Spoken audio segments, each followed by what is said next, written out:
Subscribe करें और bell दबाएं ताकि कोई खबर रह न जाए।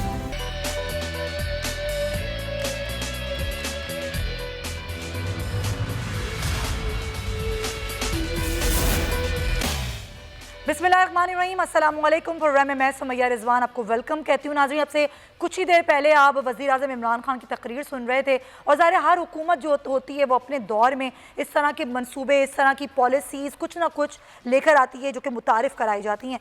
लेकिन आज ज़ाहिर हम जो अपने मौज़ूआत हैं उनसे आगाज़ करते हैं और 13 दिसंबर को जनाब लाहौर में जलसा होने जा रहा है PDM का, और आसिफ अली जरदारी ने मियाँ नवाज शरीफ से टेलीफोनिक रब्ता किया। उनको ये कहा कि आप वतन वापस आएँ, अगर आप PDM को कामयाब बनाना चाहते हैं तो आपको वापस आना होगा। अब उन्होंने तो सलाह मशवरे के लिए वक्त मांग लिया, उन्होंने कहा कि मशवरा करेंगे अपने घर वालों से भी और पार्टी रहनुमाओं से भी, उसके बाद फिर जवाब देंगे। लेकिन एक मुलाकात जो कि मरियम नवाज़ की शहबाज शरीफ से हुई है, अब उसमें क्या बातचीत हुई है और इससे पहले टेलीफोनिक रब्ते के हवाले से अब्बास हैदर नकवी हमारे नुमाइंदे हमारे साथ हैं। पहले ज़रा उनसे बात करते हैं, फिर डिस्कशन का आगाज़ करेंगे। अब्बास, पहले तो ये बताइएगा कि जो राब्ता जरदारी साहब का मियाँ साहब से हुआ था उसमें क्या गुफ्तगू हुई, उन्होंने क्या जवाब देने के लिए कितना वक्त मांगा, और फिर मरियम नवाज की शहबाज शरीफ से मुलाकात हुई उसमें क्या गुफ्तगू हुई? जी बहुत शुक्रिया समिया। जैसा कि आपने बात की है मियां नवाज शरीफ और आसिफ जरदारी की बातचीत के हवाले से, तो तकरीबन एक हफ्ते में 3 दफा आसिफ जरदारी और मियां नवाज शरीफ के दरमियान जो टेलीफोनिक रब्ता हुआ है। पहली मरतबा उन्होंने अफसोस किया उनकी वालदा की वफात के हवाले से। अच्छा। और बाकी जो 2 मरतबा टॉक हुई है उसमें तमाम सियासी गुफ्तगू हुई। आसिफ जरदारी ने मियां नवाज शरीफ को मशवरा दिया है क्योंकि PDM के अंदर नून लीग, पीपल्स पार्टी और मौलाना फजल रहमान तो नवाज शरीफ को मशवरा दिया कि आप अपना एक बयानिया लेके चल रहे हैं वोट को इज्जत दें, तो उसके लिए जरूरी है कि आप पाकिस्तान आए और यहाँ पर आके अपना केस लड़ें ताकि आपका केस उतना ज्यादा मजबूत हो और आवाम जो है ज्यादा तादाद में बाहर निकले। सही। जैसा कि 13 दिसंबर का जलसा है, बहुत बड़ा इम्तिहान है नून लीग का लाहौर शहर के अंदर मीनार पाकिस्तान को भरना।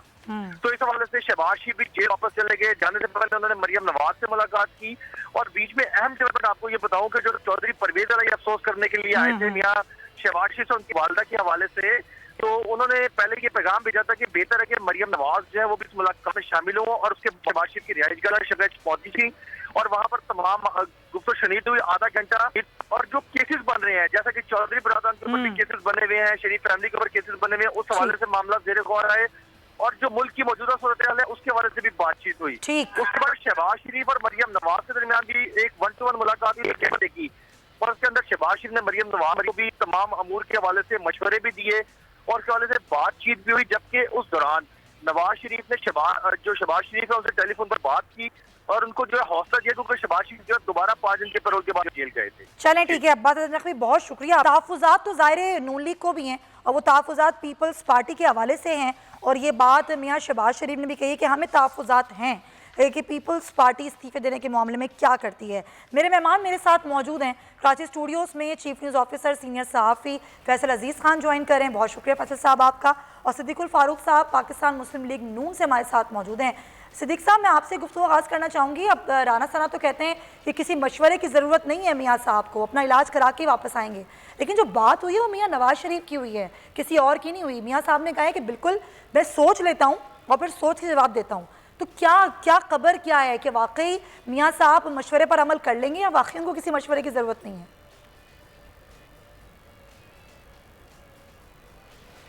बड़ा सवाल का मुझे सुनाई दिया है, बाकी ज़रा काइंडली रिपीट करें।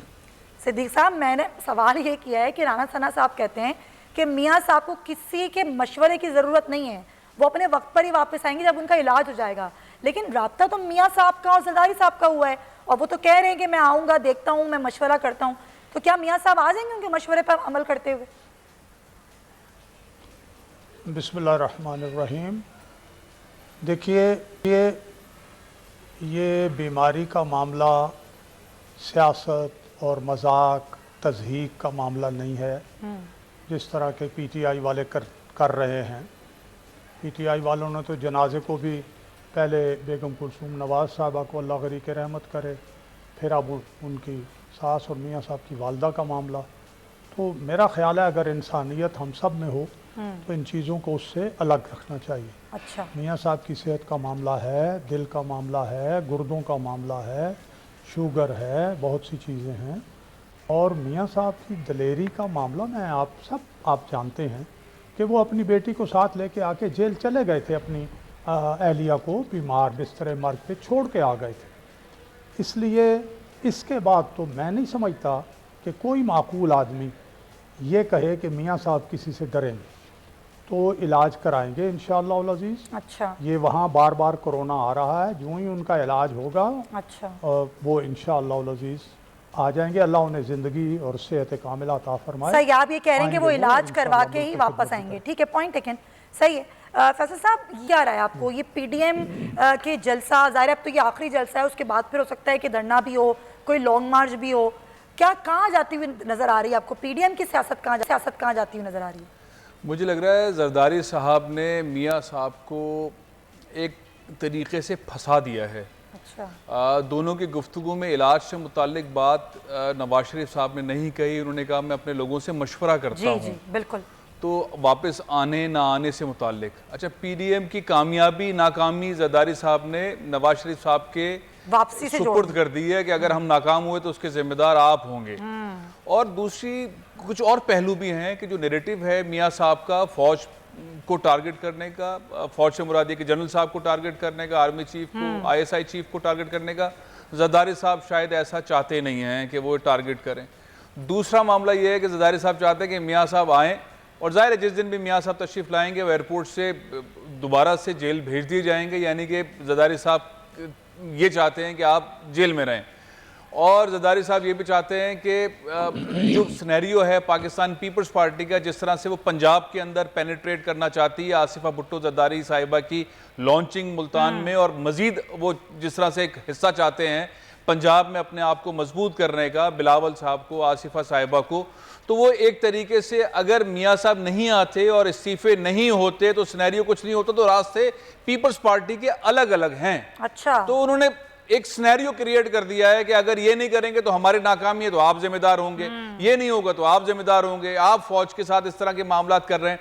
मियाँ साहब के पास ऑप्शंस कम हैं, और जिस तरह सिद्दीकुल फारूक साहब कह रहे हैं उनकी इलाज मौलजे के मामलात हैं, उन इलाज मौलजे के मामलात आगे कब बढ़ेंगे, वो मसाइल हेल्थ के हल होंगे, उसके बाद वो फैसला करेंगे, जो करीब में नजर नहीं आ रहा। अगर उनकी सेहत ठीक होती तो यकीनन वो अपनी वालदा की मैयत के साथ जरूर तशरीफ लाते। बड़ी तो कोई और चीज नहीं होती, हाँ। और वो अगर आना होता तो पीपल्स पार्टी ने अच्छा गेम खेला है, बहुत अच्छा गेम खेला।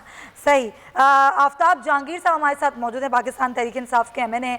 आफ्ताब साहब, ज़ाहिर पीडीएम तो अपने मुकर्ररा तारीख है 13 दिसंबर की, उसमें लाहौर में जलसा करने जा रही है। अब ज़ाहिर जो हुकूमत है पंजाब की वो तो परमिशन नहीं दे रही, अब होगा क्या? तसादुम की फ़ज़ा पैदा होगी या फिर मुल्तान जलसे की तरह एंड टाइम पर आप लोग परमिशन दे देंगे? क्या प्लानिंग क्या की जा रही है हुकूमत की तरफ से? जी समीर, बहुत शुक्रिया कि आपने मुझे अपने प्रोग्राम में मौका दिया, और सदीकुल फारूक साहब को और दूसरे मेरे दोस्त को सलाम मेरा। देखिए, बात यह है कि तकरीबन 2 महीने से तो मेरे ख्याल में आप लोग इतने मसरूफ आप हैं, इतना तो कोई भी मसरूफ नहीं है। कभी आप गिलगित ले जाते हैं, कभी आप बिल्तिस्तान ले जाते हैं, कभी मुल्तान, कभी गुजरांवाला, और कभी क्या, और इशू एक ही है, उससे आगे निकल नहीं रहे, कोई नई बात कर नहीं रहे। अभी सदीकुल फारूक साहब भी बैठ के आपके प्रोग्राम में कर रहे हैं, उसके बाद दूसरे चैनल पे दूसरे भाई बैठ के बात कर रहे होंगे। मतलब कोई ऐसा पैगाम, कोई ऐसी तो मौजू तो आप लोगों ने खुद दिया है, महंगाई करके, बेरोजगारी करके, ये मौजू तो खुद दे दिया ना। मैं आपको बताऊं, ये इशू है, इससे मैं इससे इनकार नहीं कर रहा कि ये इशू नहीं है, इशू है, लेकिन उसका हर दौर में होता है, हर जगह पे होता है। जिस हालात के अंदर हमारी इंडस्ट्रीज बेहतरी की तरफ गई हैं, लोगों ने, पूरी दुनिया ने उसको अप्रिशिएट किया है। अच्छा,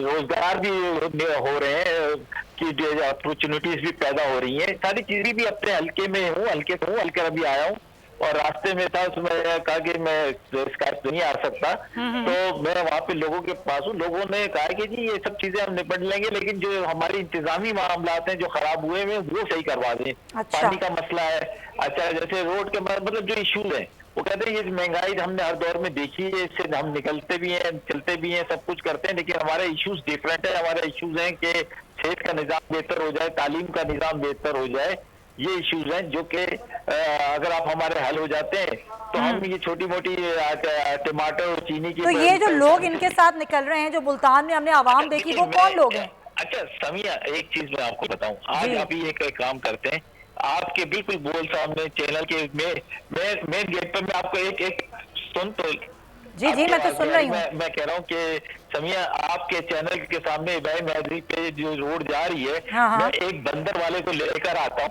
और उसको कहता हूँ यार तू रोड के खड़े करार होके थोड़ा सा तमाशा दिखा। अच्छा, आप देखेंगे लोग जमा हो जाएंगे। आप पीडीएम को बंदर का तमाशा कह रहे हैं? 25 करोड़ की आबादी है समिया, 25 करोड़ की आबादी का मुल्क है, समझे? 5000 लोग नहीं, आप क्या कह रहे हैं? ये तमाशा लगाया हुआ इन लोगों ने? सर तमाशा नहीं तो और क्या है? मुझे आप बताएं ना, कोई नई चीज बताएं कि जो ऐसी चीज इस वक्त आपने देखा कि आप अगर ये तमाशा है और आप लोगों को बॉदर भी नहीं करता तो वफाकी वज़रा आकर बार बार इसका रिएक्शन क्यों देते हैं? फिर तो आके प्रेस कॉन्फ्रेंस भी नहीं होनी चाहिए।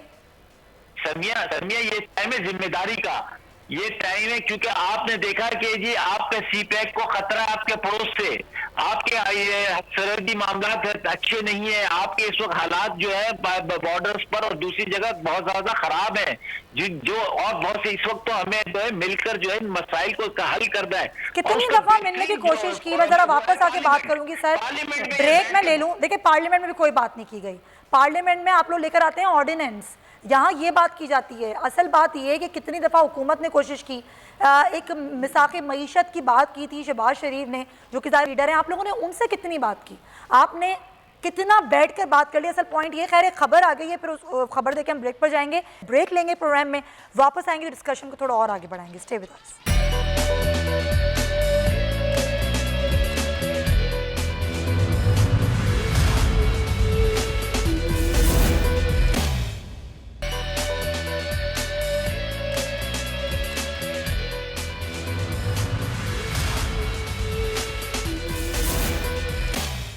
Welcome back. और सिद्दीकुल फारूक साहब, जाहिर है अब पीडीएम जो है वो अगर जलसा 13 दिसंबर के बाद अभी ख़त्म हो जाता है तो सवाल ये उठ रहा है ना कि उसके बाद आप लोगों की हिकमत अमली क्या है? बस ये जलसे करने थे और अब जलसे से तो हुकूमत कभी भी नहीं जाती। ये इतना बड़ा धरना दिया था पीटीआई ने, उस वक्त भी हुकूमत नहीं गई थी, तो आगे क्या प्लान है आप लोगों का? देखिए पहले तो मैं, बड़ी अच्छी बातें कभी कभी करते हैं आफ्ताब जहांगीर साहब। अच्छा, आज तो पता नहीं उन्हें क्या हो गया है। ये इन्होंने कहा जी तमाशा, बिल्कुल ये झूठ और फरेब के का जो नाच का ड्रामा लिखा है इमरान खान और इनकी पार्टी ने, ये उसी का तमाशा दिखा रहे हैं ना, मुख्तलिफ शो कर रहे हैं। इन्होंने कहा था कि हम पाकिस्तान स्टील समेत मलेशिया के मॉडल पे सरमाया पाकिस्तान कंपनी बनाकर सबको रिवाइव करेंगे, लोगों को रोज़गार मिलेगा। वहाँ से भी निकाल दिए, रेडियो पाकिस्तान से भी निकाल दिए, लोग मुसलसल बेरोज़गार करते जा रहे हैं।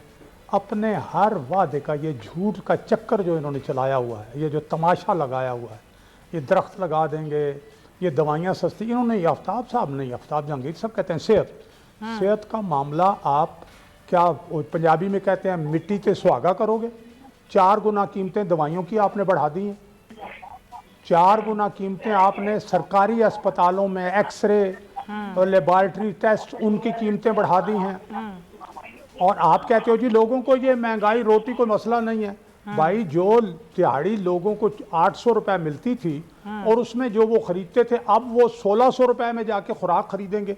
भूखे हो गए हैं, 2 वक्त की रोटी बजाय वो 1 वक्त की रोटी खा रहे हैं, ये उनका मसला नहीं है। यानी आपने हर मसला बना दिया है और साथ वो लेके आ जाते हैं बयान देने वाले जी आलमी लीडरशिप और की क्वालिटी है इमरान खान में। क्या क्वालिटी है इमरान खान में लीडरशिप की? ये क्वालिटी है, हर बात झूठी, हर बात फ्रॉड, हर पाकिस्तानी को धोखा दिया है इन्होंने और फिर तकरीर करने खड़े हो जाते हैं। तो नहीं ये सिद्दीक साहब देखिए मेरी बात सुने, अगर आपको लगता है कि झूठे हैं, लीडरशिप क्वालिटी इनके अंदर नहीं है, आप लोगों के पास क्या प्लान है? आप कैसे इस हुकूमत को घर भेजेंगे? अब मैं अर्ज कर रहा हूँ ना, मैं उसी सवाल का जवाब देता हूँ। देखिए ना, अब हम जमहूरी लोग हैं तो जमहूरी तरीके से चलेंगे ना। अच्छा। हमने हथियार तो नहीं उठा लेने। अच्छा। हमने उठा के लोगों को मारना तो नहीं पीटीआई वालों को शुरू कर देना।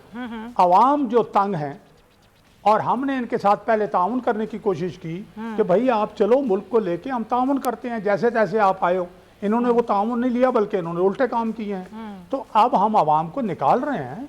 अब ये 13 दिसंबर का जलसा, उसके बाद आपको मालूम है कि हमने इंशाल्लाह इस्लामाबाद की तरफ मार्च करना है। अच्छा। मार्च करके हम दबाव बढ़ाएंगे। अच्छा। और वैसे भी हमें आप लोग ज़रा आप इन्वेस्टिगेटिव रिपोर्टिंग करें कि पीटीआई के अपने अरकान पार्लियामेंट कितने हैं जिनके दिल बर्दाश्ता हो चुके हुए हैं। अच्छा। दबाव होगा इनके अपने, वो समझते हैं कि हम अपने लोगों को क्या मुंह दिखाएंगे। हो रही है, जब नून हम लीग की इलेक्शन खबरें आ में रही हैं जाएंगे। सर, नून लीग की खबरें आ रही हैं कि वहां पर दरारें पड़ गई हैं पंजाब में। आप कह रहे हैं कि इधर दिल बर्दाश्ता हो गए लोग। कतन मैं आपसे अर्ज करूं कि दरारें तब पड़ें, फर्ज करें ना, अगर दरारें पड़ें कि दूसरी जानिब कोई अच्छा सिनेरियो हो, वो समझें कि हम उधर गए तो वहां दूध और शहद की नहरें होंगी और हम अपने अपने हलके में दूध और शहद की नहरें बहा देंगे और फिर हम बड़ा इलेक्शन जनाब अली दूध और शहद की नहरें, आई एम सॉरी टू से, ना आपके दौर में बही ना पीपल्स पार्टी के दौर में। ठीक है, महंगाई जाहिर इस हुकूमत में बहुत ज्यादा करती है, रोजाना, लेकिन मसाइल आपके दौर में भी रहे हैं रोजाना। मैंने आपके प्रोग्राम में कितनी दफा बताया है कि जो लोग हमारे दौर में चीनी 50 और 55 रुपए किलो खरीद रहे थे, 35 रुपए आटा किलो खरीद रहे थे, 4 रुपए की 3 रुपए की रोटी बिक रही थी, घी की आधी कीमत थी, बिजली 8-9 रुपए यूनिट मिल रही थी, 65 रुपए लीटर उन्हें पेट्रोल मिल रहा था, दवाइयों की कीमतें 1/3 थी, तीसरा हिस्सा। तो वो क्यों नहीं हमारे दौर में बेहतरी थी? दूध और शहद की नहरें। पॉइंट अगेन, कोरोना भी आपके दौर में नहीं आया था, क्योंकि कोरोना जो पेंडेमिक है ये भी इस दौर में आया। चले ठीक है, वो सारी बातें एक तरफ हैं, लेकिन अभी भी आपका प्लान क्लियर नहीं है। पॉइंट अगेन सर, मुझे बाकी लोगों को भी टाइम देना है। फरवरी तक तो कोरोना नहीं आया था। चले ठीक है, आपका पॉइंट आया। मेहरबानी करके फरवरी तक क्या आदादोशुमार हमारे सामने है। फैसल साहब, फरवरी तक क्या आदादोशुमार? राइट। फैसल साहब, ये जो खबर है कि जी नून लीग के कई लोग हैं जो कई छोड़ के जाने पर तैयार बैठे हैं, लेकिन सिद्दीक साहब कह रहे हैं कि इधर के लोग दिल बर्दाश्त हैं। आपके पास क्या खबर है, ये किधर से टूट फूट हो रही है?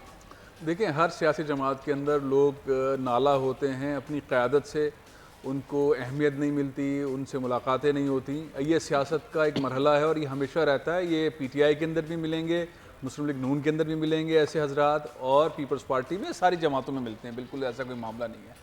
और सदीकुल फारूक साहब अपनी जगह पे दुरुस्त कह रहे हैं, पीटीआई के अंदर भी ऐसे दोस्त है, अहबाब हैं। हाँ। अमूमन हम कराची के एमएनएस को देखते रहते हैं जो रिज़ाइन कर रहे होते हैं, फिर उनको मनाया जाता है, बिठाया जाता है, उनकी बात नहीं मानी जाती, और ये एक सिलसिला है। बहुत सीनियर क़यादत जो है वो कराची के अंदर एमएनएस जो हैं पीटीआई के, वो रिज़ाइन करते रहे, उनके साथ बैठक होती रही है, फिर समझाते रहे, चलता रहता है। असल मामला ये है कि आवाम की जो मसाइल हैं उसके सोल्यूशन के लिए सबसे अच्छा बेहतर प्रोग्राम किसके पास है, और इस वक्त जो हुकूमत कर रही है पीटीआई, वो डिलीवर कितना करने में कामयाब हुई है, और किस हद तक वो फंड्स प्रॉपर तौर पे इस्तेमाल हो रहे हैं और लोगों को सहूलत मिल रही है। और बकिया जो उनके 2.5 साल बचे हैं उसके अंदर उन्हें अपोजिशन के सामने जो सिनेरियो, उनके पास जो नैरेटिव है, उसका मुकाबला कैसे करना है, आवाम को तसल्ली कैसे देनी है, रोटी किस तरह सस्ती करनी है, महंगाई में कमी कैसे करनी है, रोजगार कैसे देना है, और जो उनका पीटीआई का नैरेटिव था वो किस हद तक कामयाबी के साथ आगे ले जाने में कामयाब हुए हैं या हो पा रहे हैं, ये असल मामला है। अब अगर हम थोड़ी देर पहले, 1 घंटा पहले की सूरत हाल देखें, इमरान खान साहब ने सिटीजन पोर्टल के ऊपर एक ब्रीफिंग ली और उसके बाद खिताब फरमाया कि 30 लाख लोगों ने अब तक उनको शिकायत भेजी, हम चाहते हैं कि और लोग शिकायत भेजें। अब इस पोर्टल का जिक्र करें तो पाकिस्तान का जो माशी हब है, सबसे बड़ा शहर कराची, 0% उसके ऊपर उनकी जिसे कहते हैं गिरफ्त है। सिंध हुकूमत उनके इस पोर्टल को रिस्पेक्ट ही नहीं देती, लोगों के मसाइल सुने ही नहीं जाते। जो पाकिस्तान को चलाने वाला शहर है, जो सबसे ज्यादा टैक्स देता है, उसकी तो सुनवाई इस पोर्टल में है ही नहीं। बिल्कुल। अब वो कह रहे हैं सिटी गवर्नमेंट बनेगी और लोकल गवर्नमेंट आएगी और उसके अंदर ये हो जाएगा, और वो अच्छी बातें हैं वो, लेकिन ये सारी अच्छी बातें अब पहले भी सुनते रहे, एग्जीक्यूट कब होंगी? एग्जैक्टली यही सवाल है कि होंगी जो हासिल होंगी। बातें तो बहुत हुई हैं और 2.5 साल हो गए हैं, अब बातों से बात आगे बढ़नी चाहिए। आफ्ताब जहांगीर साहब, आप खुद कई दफा नाला नजर आए, सूरत हाल को लेकर अपने हल्के में जाते हैं, लोग शिकायत करते हैं। कराची में जो मसाइल हैं, उन मसाइल के लिए ही कोऑर्डिनेशन कमेटी, जिसकी मैंने अभी ब्रेकिंग दी, ये बैठी है, काम भी अब देखें कब शुरू होता है। लेकिन वो बात जो फैसल साहब ने कही बड़ी दुरुस्त है कि जब सिंध हुकूमत की शिकायत की बात आती है तो इस पोर्टल पे कुछ नहीं है। आवाम किधर जाएं, किससे बोलें? अगर उनके घर के बाहर नाले का पानी है, गटर का पानी है, तो किससे साफ करवाएं? कचरा किससे उठवाएं? पानी नहीं आ रहा तो किससे कहें? तो ये आप तो खुद कराची में रहते हैं सर, कराची को सबसे ज्यादा नजरअंदाज किया जाता है वफाक की जानिब से। अच्छा समीन, देखिए फिर आप मतलब मैं तो माशाल्लाह एक अच्छे पैनल के साथ बैठा हूँ। अभी आपने ये बात की कि कराची को नजरअंदाज किया जाता है। जब मैं 18वीं तरमीम की बात करता हूँ तो सब एकदम शोर मचाना शुरू कर देते हैं। मैं पहला शख्स था जिसने पार्लियामेंट के अंदर खड़े होकर कहा कि खुदा के लिए इस पल 18वीं आमीन लाए, इसको बैलेंस करें, ये हमारे लिए बड़ा अजाब बन गई है। मैं आज अभी मैं आपको बता रहा हूँ, अगर आप कोई नुमाइंदा दे दें मुझको, वो मेरे साथ चले, मैं आपको बताऊंगा कि आज मैंने कहाँ पे नमाज पढ़ी थी जुम्मे की और वहां पे लोगों से मुलाकातें की। तो वहां पर एक लड़की ने मुझे खड़े होकर कहा हाँ। कि जी मैं एक मल्टीनेशनल कंपनी में काम करता हूं और अच्छा। मैंने कोई 4-5 महीने पहले सिटीजन पोर्टल पर एक शिकायत लिखी थी। अच्छा। तो मेरे पास पिछले दिनों वहां से फोन आया कि जी आपने एक शिकायत की थी, उसके हमारे तक आई है, तो क्या मसला है? सर आपकी शिकायत तो वज़ीर आज़म सुनते नहीं है। आपने खुद मेरे प्रोग्राम में कई दफा कहा मैंने मिलने की ख्वाहिश जाहिर की तो मुझसे मिलने से इनकार किया गया। वहाँ पोर्टल पे शिकायत सुनी जा रही है। मैंने कभी नहीं कहा, जिन्होंने कहा सर ये तो ऑन रिकॉर्ड है, मैं सुनवा सकती हूँ आपको। हाँ, मेरा शॉर्ट सुनवा देगी अगर मैंने कहा मैंने प्राइम मिनिस्टर से मिलने की ख्वाहिश आपने कहा है सर, मैं बिल्कुल आपको भेजूंगी, आपके पास नौकरी करने आ जाऊंगा। हाँ। मैंने ये कभी बात नहीं की। मैं जब वजीर आजम कराची आ रहे थे तो आपने ये शिकायत की थी कि मुझे समिया कि आपने मुझसे कहा कि मैं आपको कह रहा हूँ कि आप मुझे वो शॉर्ट सुनवा दें, मैं रिजाइन करूंगा। रिजाइन कर देंगे आप? इतनी बड़ी बात भाई, शॉर्ट हम ढूंढते हैं और आपको जरूर सुनवाएंगे ये शॉर्ट। जाहिर है इट्स टू अर्ली, लेकिन ये मुझे याद है कि आपने ये बात जरूर बोली है और मेरे प्रोग्राम में बोली है। मैं आपको ये ऑफर कर रहा हूँ, मैं आपको ऑफर कर बिल्कुल दिखाएंगे, ऑफर कर रहा हूँ। क्या आप मुझे वो शॉर्ट सुनाएंगे कि मैंने प्राइम मिनिस्टर से टाइम मांगा और प्राइम मिनिस्टर ने मुझे टाइम ये आपने मेरे शो में बोली है बात, और आपने ये कहा कि जब वजीर आजम कराची आ रहे थे। हाँ रिकॉर्डिंग होगी ना, वो बिल्कुल बिल्कुल हम निकलवाते हैं। मगर मैं बहस में जाए बगैर आज भी बैठकर जो है वज़ीर आला, अभी आपने जो ब्रेकिंग सुनाई है, पूरे इदारे ये इदारे ही काम करते हैं ना, कोई एक इंडिविजुअल तो काम नहीं करता। वज़ीर आला बैठा है, उसके सारे इदारे के लोग बैठे हैं, MD वाटर बोर्ड बैठा है, फलाना बैठा है, फलाना बैठा है, इदारे के लोग बैठे हैं। और अब असद उमर साहब कह रहे हैं कि वफाक पैसा खर्च करेगा। तो अब ये मसाइल हल कौन करेंगे? ये पाकिस्तान है, ये शहर कराची है जो 90% सूबे सिंध को देता है, 65% मरकज को देता है। तो इसके मसाइल को हल करना भी तो हम सबकी जिम्मेदारी है। बिल्कुल जिम्मेदारी है। 18वीं तरमीम मैंने ये कब कहा कि सिर्फ वफाक की जिम्मेदारी है? लेकिन सर फंड्स तो वफाक ही रिलीज करेगा ना। बात करो तो आप कहते हैं हम लात मार के फंड्स तो वफाक ही रिलीज करेगा।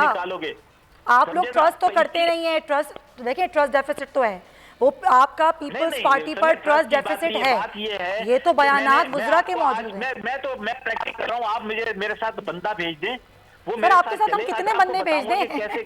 यहाँ तो हर चीज खुली किताब की तरह है। बहुत शुक्रिया आपका। नहीं आफ्ताब जहांगीर साहब, आज आप सब कुछ भूल गए हैं, आपको अपनी कोई बात याद नहीं आ रही। बहुत शुक्रिया तमाम हज़रात का, सिद्दीकुल फारूक साहब आपका भी और फैसल अजीज़ खान साहब आपका भी। लेकिन बात यह है कि यही वो पाकिस्तान तहरीक इंसाफ है जो कि कहती आई है कि हमें नहीं है एतमाद, हम इनको फंड्स नहीं देंगे पीपल्स पार्टी को, और ये जो खला है इसको पुर करने में कितना टाइम लगेगा। और अल्लाह करे कि ऐसा हो जाए, खला पुर हो जाए और दोनों मिल बैठकर कराची के मसाइल का हल निकालें। ब्रेक लेंगे, वापस आएंगे, हमारे साथ रहिएगा।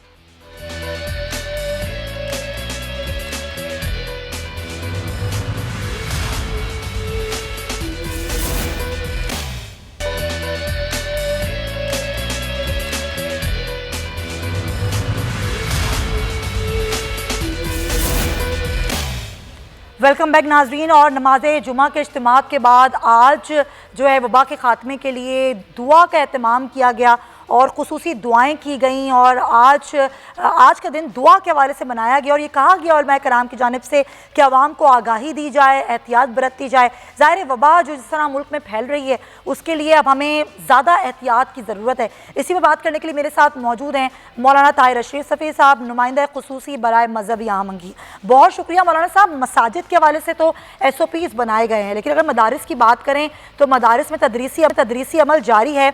वहाँ पर किस तरह से SOPs पर अमल कराया जा रहा है? खुदा ना खास्ता अगर केसेस बढ़ते हैं तो क्या मदारिस को बंद करने पर भी गौर किया जा सकता है?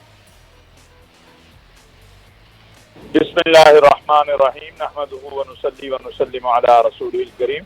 देखिए, हमारे वज़ीर तालीम जनाब शफकत महमूद साहब की मदारस अरबिया की जो एक इत्तेहाद तंजीमात मदारिस है, जो मुख्तलिफ वफाकों की तंजीमें और जो दीगर मदारिस की तंजीमें हैं, उनसे मीटिंग भी हो गई है, मामला तय पा गए हैं। और पाकिस्तान के अंदर एक बात याद रखिए कि कोई भी इदारा हो वो पाकिस्तान की हुकूमत के कवानीन और ज़ाब्तों के ताबे है। और मदारस अरबिया तो हमेशा ताउन करते आए हैं मसाजिद और मदारिस। तो इंशाअल्लाह जो भी एहतियाती तदाबीर हैं उन पर मदारिस मसाजिद हर जगह अमल होगा। और अगर कोई अमल नहीं करेगा, वो कोई भी हो, वो स्कूल हो, वो मदरसा हो, वो तो जो ज़ाब्ता है उसके मुताबिक कार्रवाई होगी। मगर मुल्क भर में तो मौलाना साहब बहुत सारे मदारिस हैं, चेक एंड बैलेंस कैसे किया जाएगा कि SOPs पर अमल दरामद हो रहा है? नहीं, ये देखिए, इसमें पहली बात तो ये है कि माजी का हमारा तजर्बा और अब भी ये बात साबित करता है कि सबसे ज्यादा SOPs पर अगर अमल हुआ है तो वो मसाजिद और मदारिस में हुआ है। 90% से ज्यादा और 20 नुकात जो तय हुए थे, 17 उनमें से एक आध की कोई हल्की खिलाफ वर्जी हुई होगी, वगरना मार्केटों से, स्कूलों से, बाकी जगहों से, कॉलेज यूनिवर्सिटियों से बेहतर मदारिस और मसाजिद में एहतियाती तदाबीर पर अमल हुआ है। और अभी जो एक मुआहिदा हुआ है उसके मुताबिक इंशाअल्लाह मुकम्मल अमल होगा। और जहां अगर कोई इसमें हमारा राब्ता है मदारिस के साथ, हम मदारिस से मुत्तसिल लोग हैं, अगर कहीं को कमी होगी तो उसको दूर किया जाएगा और इंशाअल्लाह ताला बामी ताउन से इस वबा के खात्मे तक हम एक दूसरे से ताउन भी करेंगे। दुआ है कि अल्लाह तबारक व तआला जो है जल्द अज जल्द इस वबा से पूरी उम्मत को और पूरी इंसानियत को निजात अता फरमा दे। तो इसमें हमें ताउन करना है, ये किसी का मसला नहीं है। मैं तो ये कल हमने सदर साहब से भी ये कहा कि हुकूमत और हिज़्ब इख्तिलाफ दोनों को चाहिए कि वो अब अपनी कौम को बचाने के लिए, इंसानियत को बचाने के लिए ये जलसे जुलूस इज्तिमाआत भी खत्म करें और एक दूसरे से इस वबा के खात्मे तक इन मामलात में, कोरोना के मामलात में ताउन के लिए आगे बढ़े। बिल्कुल तारिक शफी साहब, आपने जो कल की मीटिंग का हवाला दिया, ज़ाहिर है उसमें रिवाइज हुए हैं मसाजिद के हवाले से SOPs और ये कहा गया है कि कालीन को हटा दिया जाए, लेकिन कई इलाकों में अभी भी ठंड है तो ये जाए नमाज लाने का भी कहा गया है, वुज़ू का भी कहा गया है, घर से करके आएँ। लेकिन हमने देखा था पहली लहर में जो बच्चे थे और जो बुजुर्ग अफराद थे उनको कहा गया था कि वो मस्जिद ना आएँ, तो क्या इस हवाले से भी कोई बात हुई है?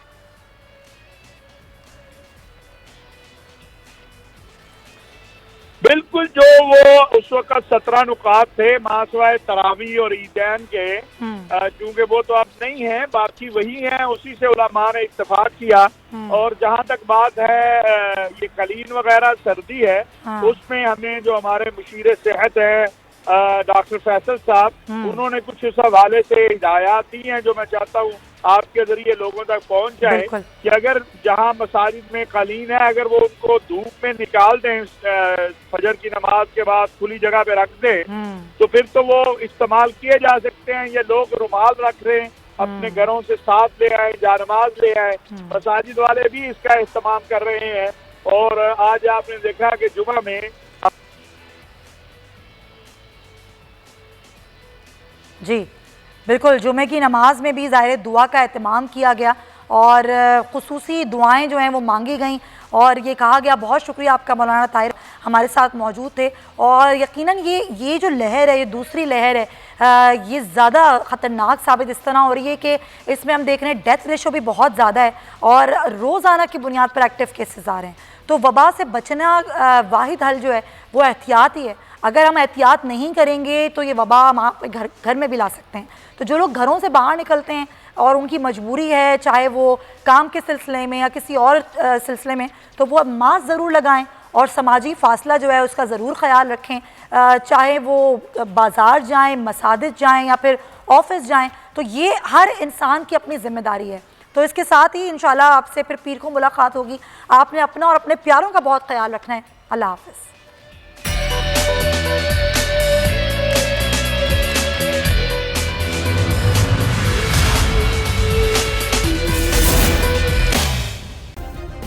सब्सक्राइब करें और बेल दबाएं ताकि कोई खबर रह न जाए।